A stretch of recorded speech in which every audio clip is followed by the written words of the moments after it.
But Ian, more importantly, what more do you have on Mitchell Robinson's injury and how it will impact his availability?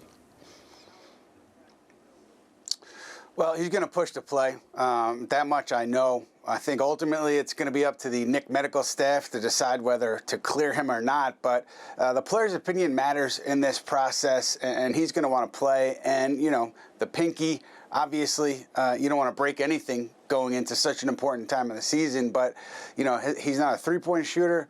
He rebounds, he blocks shots. You want him to be able to knock down free throws. So those things will be impacted by a broken pinky, but I don't think a broken pinky would prevent him from doing those things. And so, you know, he's going to push to play.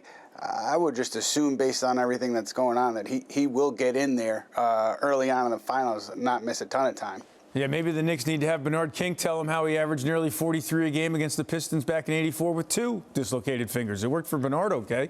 But looking ahead to the finals, the Spurs, as we just saw, forced the Game 7 with their dominant Game 6 win at home. Now, Ian, the Sixers and Cavs were both coming off 7-game series. So how do you think the Knicks were able to take advantage of that against the Eastern Conference opponents?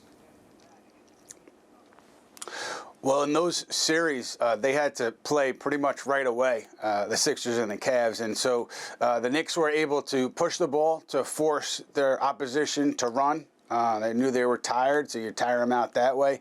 And yeah, you try to push at every opportunity, and you make them work on defense. And I think that, you know, worked well, obviously, against Cleveland. Obviously, it worked well against Philadelphia. It's going to be a little bit different, though, in the finals. Obviously, the caliber of opponent is much higher, but also there's going to be a rest period here. You know, you're not playing until Wednesday, so I don't think it's going to be as big of a factor in the finals as it was for the Knicks in the second round and the Eastern Conference Finals.